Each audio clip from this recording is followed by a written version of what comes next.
Samantala, nakunan po ng video ang aktwal na pagsakip sa dalawang glass cleaner na nasugatan matapos hampasin ng malakas na hangin ang sinasakyan nilang gondola sa Makati. Saksi si Bernadette Reyes.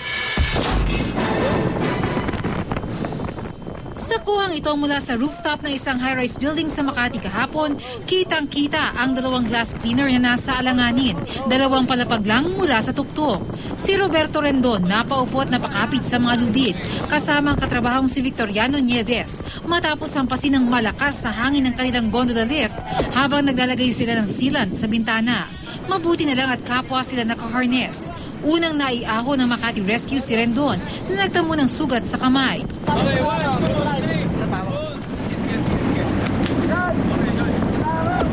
Sumunod na rescue si Nieves, bagamat natagalan ito dahil sa umunoy tinamo niyang injury sa bato.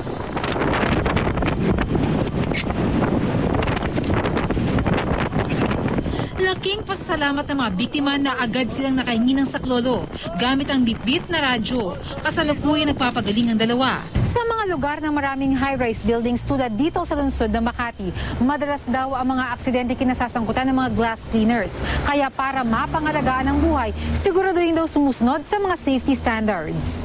Ayon sa Makati Rescue, kailangan din daw ng listong pag-iisip. Dapat na alert sila sa mga mangyayari at kalmado sila, hindi sila magpapanik.